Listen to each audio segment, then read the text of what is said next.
የመቀሌ ሰማይ በጦር ጀቶች ተከበበ። የምርጫው እውነተኛ ሚስጥር ተጋለጠ። ጦርነቱ አበቃ። አዲስ ምዕራፍ ተጀመረ። ሰበር ዜና መቀሌ እንደገና በጦር ጀቶች ተናወጠች። የኢትዮጵያ አየር ኃይል በከተማዋ ሰማይ ላይ ያደረገው ድንገተኛ በረራ በነዋሪዎች ዘንድ ከፍተኛ ስጋት የፈጠረ ሲሆን አዲስ ጦርነት እየተጋረጠ ይሆን የሚለው ጥያቄ በስፋት እየተነሳ ነው። ህወሓት አውዳሚ ጦርነት ሊቀሰቀስ ነው ሲል ባስጠነቀቀበት በዚህ ወቅት በድንበር አካባቢ ያለው ወታደራዊ እንቅስቃሴ ሀገሪቱን ዳግም ወደ ቀውስ እየገፋት ነው። ዛሬ በመቀሌ እየተካሄደ ስላለው ወቅታዊ ሁኔታ በቀዳሚነት በዝርዝር እናስደምጣችኋለን። በሌላ በኩል ምርጫው የጠቅላይ ሚኒስትር አብይ አህመድን ተወዳጅነት መለኪያ ብቻ አልነበረም። ከባድ የጦር መሳሪያና ፈንጂዎችን ተቋቁመው ድምጽ የሰጠው ህዝብ እየነገረን ያለው ሌላ እጅግ አደገኛ እውነት አለ። ጌታቸው ረዳ ለቱርኩ ቲአርቲ በሰጡት አወዛጋቢ ቃለ መጠይቅ የአገሪቱን ፖለቲካ እያናጋ ነው። እንግዲህ ዛሬ የምንመለከተው ይህ ምርጫ ከፖለቲካ ድጋፍ ባሻገር ምን አይነት የሰላም ጥማትን ይፋ እንዳደረገና የጌታቸው ረዳን ያልተጠበቀ ድምዳሜ ነው። ሙሉ መረጃውን ይዘን ቀርበናል። ከውጭ ዜና በደቡባዊ ሊባኖስ የጦር ድምጽ አሁንም አልረገበም። ዲፕሎማሲያዊ ስምምነት ተፈርሟል ቢባልም መሬት ላይ ያለው ሁኔታ ግን አደገኛ ነው። እስራኤልና ሊባኖስ ተኩስ ለማቆም ተስማምተዋል። ነገር ግን የሂዝቦላ ታጣቂዎች ከድንበር እንዲወጡ የሚጠይቀው ይህ ስምምነት የሰላም ተስፋ ነው ወይስ ሌላ አዲስ ጦርነት መባቻ? ዛሬ በክልሉ እየተከሰተ ያለውን ወሳኝ ሁኔታ በዝርዝር እንፈትሽ። ሰላም ውድ ቤተሰቦች እንደምን አላችሁ? ይህ ዜና ላፍታ ነው። ቪዲዮውን ላይክ በማድረግ ይጀምሩ እያልን ወደ ዝርዝር ዜናዎች አለፍን። ሰበር ዜና መቀሌ በጦር ጀቶች ተከበበች። ህወሓት የጦርነት ነጋሪት ጎሰመ። የሰሜኑ ጦርነት ዳግም ሊቀሰቀስ ነው። የኢትዮጵያ ሰማይ በድጋሚ በጦር ጀቶች ድምጽ ተቀሰፈ። መቀሌ ከፍተኛ መደናገጥ ውስጥ ትገኛለች።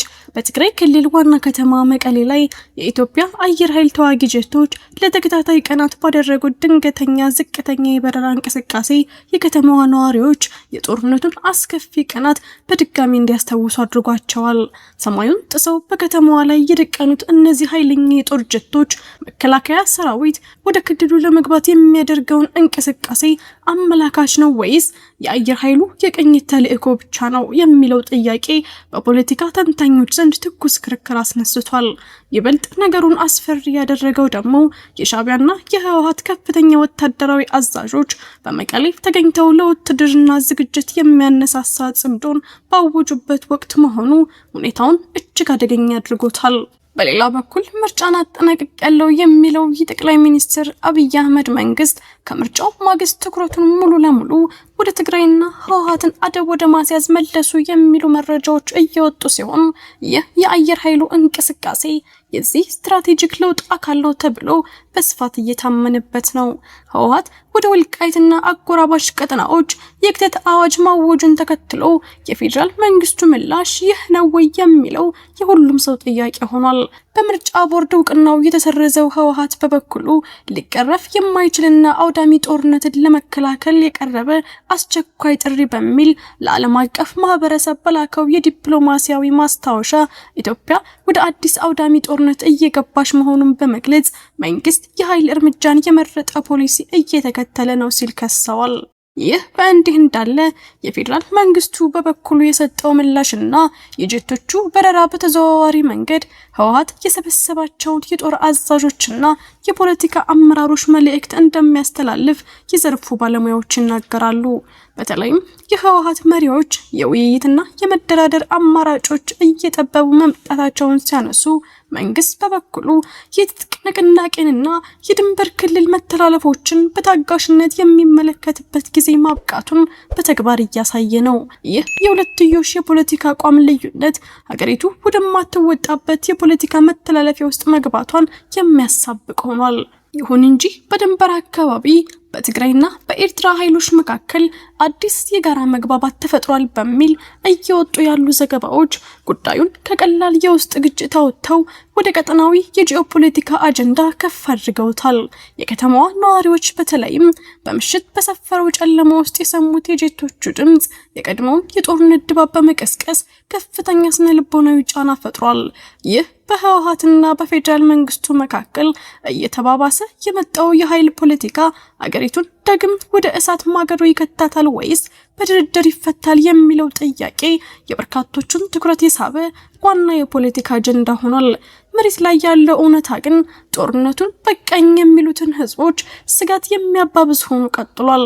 እርሶም በዚህ መረጃ ላይ ያሉትን ማንኛውም ሀሳብና አስተያየት በኮሜንት ሴክሽን ላይ እንዲያጋሩን እየጋበዝን አሁን በቀጥታ ወደ ቀጣዩ ዜና እንለፍ። የጌታቸው ረዳ ያልተጠበቀ ድምዳሜ ምርጫው የጠቅላይ ሚኒስትሩን ተወዳጅነት ብቻ ሳይሆን የሰላም ጥማትን ያሳየ ነው። በኢትዮጵያ ፖለቲካ ውስጥ ወሳኝ ምዕራፍ ተብሎ በተወሰደው ምርጫ ዙሪያ የቀድሞ የትግራይ ክልል ጊዜያዊ አስተዳደር ኃላፊ አቶ ጌታቸው ረዳ ለቱርኩ ቲአርቲ በሰጡት ቃለ መጠይቅ የአገሪቱን ነባራዊ ሁኔታ አዲስና እጅግ አነጋጋሪ በሆነ መልኩ አስቀምጠውታል። አቶ ጌታቸው እንደሚሉት ይህ ምርጫ በጠቅላይ ሚኒስትር አብይ አህመድ ተወዳጅነትና በፖሊሲዎቻቸው ላይ የሚደረግ የህዝብ ውሳኔ ብቻ ሳይሆን ከዚያም የዘለለ ጥልቅ የፖለቲካ እንድምታ ያለው መሆኑን አንስተዋል። አቶ ጌታቸው በመልእክታቸው መሰረት በምርጫው ወቅት የታየው የህዝብ እንቅስቃሴ በአገሪቱ የተለያዩ አካባቢዎች ሲከሰቱ ከነበሩ አነስተኛ ግጭቶችና ሁከቶች በመማረር ሰላምን የመሻት ትልቅ መልእክት መሆኑን በግልጽ አስምረውበታል። ሰሞኑ የጉብኝት መርሃ ግብራቸው በጅማና በአዲስ አበባ ከተሞች የነበረውን የምርጫ ሂደት በአካል መታዘባቸውን የገለጹት አቶ ጌታቸው በሁለቱም አካባቢዎች ህዝቡ ለምርጫው የሰጠው ትኩረት ከፍተኛ እንደነበር ገልጸዋል። በተለይም በአንዳንድ አካባቢዎች የተቃዋሚ ኃይሎች የጦር መሳሪያዎችንና ፈንጂዎችን ጭምር በመጠቀም የምርጫ ሂደቱን ለማደናቀፍ ያደረጉትን ሙከራ አስታውሰው ህዝቡ ግን ይህንን ሁሉ ተቋቁሞና ሳይፈራ በነቂስ ወጥቶ ድምጹን ሲሰጥ የነበረበት ሁኔታ ዲሞክራሲያዊ ለውጥን ከመሻት ባሻገር ከሁከትና ብጥብጥ የጸዳ ሰላማዊ ህይወት የመፈለግ የጋራ ፍላጎት መግለጫ መሆኑን አስገንዝበዋል። አቶ ጌታቸው አክለውም ጠቅላይ ሚኒስትሩና ፖሊሲዎቻቸውን በግልጽ የሚደግፉ በሚሊዮን የሚቆጠሩ ኢትዮጵያውያን እንዳሉ ሁሉ በተቃራኒው የገዢውን ፓርቲ ፖሊሲዎች በጥብቅ የሚቃወሙ በሚሊዮኖች የሚቆጠሩ ሌሎች ወገኖችም እንዳሉ አምነዋል። ነገር ግን እንደሳቸው እምነት አገሪቱ ውስጥ እየተስፋፋ የመጣው የሁከትና የብጥብጥ ድርጊት አብዛኛውን ህዝብ እጅግ አጸይፎታል። በዚህም የተነሳ ምርጫው የፖለቲካ ድጋፍ መለኪያ ከመሆኑ ባሻገር ህዝቡ ከጦርነት ከግጭትና ከሁከት መውጣትን ሰላምን መምረጡን የሚያሳይ ታሪካዊ ክስተት እንደነበር በግልጽ አስቀምጠዋል። ይህ የጌታቸው ረዳ ትንታኔ የኢትዮጵያ ወቅታዊ ሁኔታ በጠመንጃ ኃይል ሳይሆን በህዝብ የሰላም ጥማት መዳኘት እንዳለበት የሚያመላክት ሆኗል። ቪዲዮአችንን ላይክ ማድረግ አይርሱ እያልን ወደ ውጭ ዜና አለፍን። ታላቅ የዲፕሎማሲ ለውጥ እስራኤልና ሊባኖስ በተኩስ አቁም ተስማሙ። ሄዝቦላህ ግን አሁንም ዝምታን መርጧል። በመካከለኛው ምስራቅ ውጥረት የበዛበት ቀጠና ትልቅ የዲፕሎማሲ ለውጥ ታይቷል። እስራኤልና ሊባኖስ ረጅም ጊዜ የፈጀውን ግጭት ለመግታት የሚያስችል የተኩስ አቁም ስምምነት ላይ መድረሳቸውን የአሜሪካ የውጭ ጉዳይ ሚኒስቴር ይፋ አድርጓል። ዋሽንግተን በሰጠችው መግለጫ መሰረት ስምምነቱ የተመሰረተው በኢራን የሚደገፈው ሄዝቦላ ከእስራኤል ጋር እያካሄደ ያለውን ማንኛውንም አይነት ወታደራዊ ጥቃት በፍጹም እንዲያቆምና ታጣቂዎቹ ከሊታኒ ወንዝ በስተደቡብ ካለው አካባቢ ለቀው እንዲወጡ በሚያዘው ጥብቅ ቅድመ ሁኔታ ላይ ነው። ይህ የሰላም ጥረት የሊባኖስን መንግስት ስልጣን በደቡባዊ ድንበሯ ላይ ለማረጋገጥና የሊባኖስን መሬት እንደ ማስያዣ የሚጠቀሙ አካላትን ለመገደብ ያለመ እንደሆነ ተገልጿል። ይሁን እንጂ በወረቀቱ ላይ የታየው ስምምነት መሬት ላይ ያለው እውነታ ግን አሁንም አሳሳቢ ሆኖ ቀጥሏል። ስምምነቱ ይፋ በተደረገ በሰዓታት ልዩነት እስራኤል በደቡባዊ ሊባኖስ የአየር ድብደባዎችን መፈጸሟና በሌላ በኩል ሄዝቦላህ እስካሁን ድረስ ስለ ስምምነቱ ይፋዊ ምላሽ አለመስጠቱ የሰላም ተስፋውን ጥያቄ ውስጥ እየከተተው ነው።